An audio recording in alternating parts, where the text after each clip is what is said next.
I want to talk about a recent revelation made by a former high-level moderator of a website called Uploader Talk.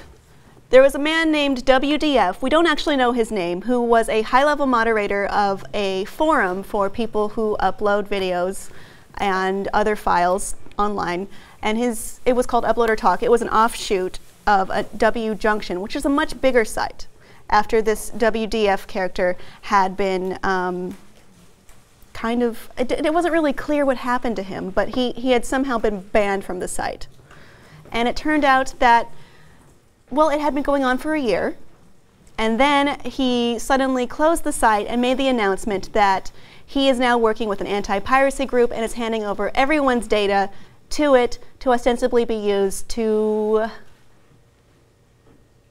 I don't know, convictions maybe. Not disclosed yet. This is what's called a honeypot scam. Yes. Basically, you make a safe haven for people to engage in illegal but maybe accepted activity, and then all the while the moderators or owners of that place are collecting data to be later turned over to the authorities or whoever can make the best use of that. It was a pretty popular file hosting and uploader forum place to talk about certain activities. It is profitable in some ways, and all of that. I don't know how legal it is for him to have handed over all their data to this anti-piracy group that was just founded, by the way. It probably doesn't fall under entrapment, but I'm not sure why. Yeah. What I think is super interesting is how cavalier he was about admitting the whole ruse. Oh no, he was proud of it. Yeah, that was crazy. He says stuff like, I work for the anti-piracy people, I've collected information on all of you, I collected it, I've been doing it the whole time. And the best line, I suckered shitloads of you. Yes. Shitloads. More than a shit ton even. And then like, how is it do you think I knew so many things, or how some people were protected and other people got caught?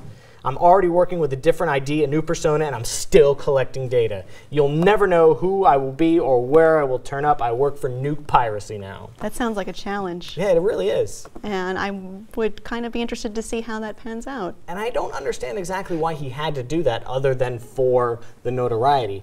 I think he would be much more effective at this if he never came clean and just assumed a new identity and stayed under the radar. He wants the glory. He wants the glory of I tricked you. He was reveling it like, oh, you idiots, I have all your information now. I feel like something must have happened where he fell out of favor at W Junction, because they said he had been banned from the site about about a year ago, about the time when this site was founded, his forum.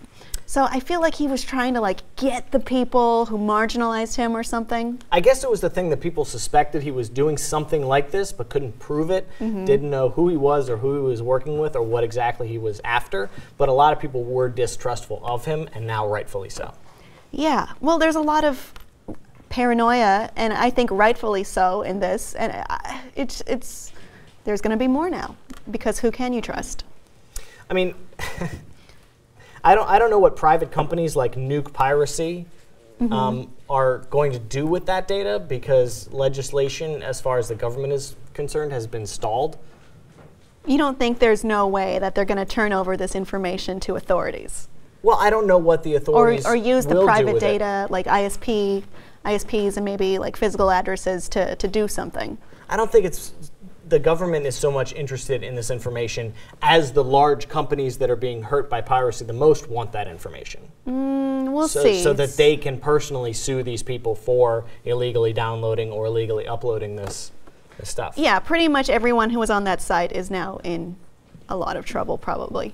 And this really sucks. I feel bad every time this happens, because this also goes on the assumption that all file hosters or uploaders or hackers are bad hackers, and I don't like that to perpetuate.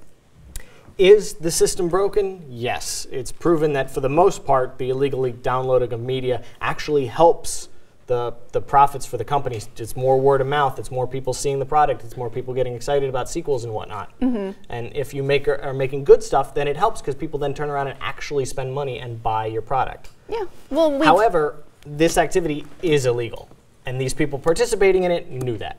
Yes. So it's not like they're, righteous and justified.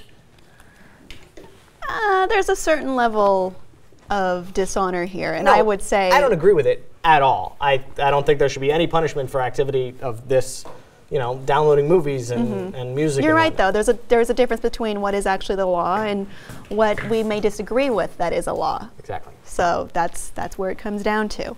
We'll see what happens to him if he is ever unmasked, or I'm sorry, I really wanted to say that, or what happens with the people whose identities have been compromised on that site.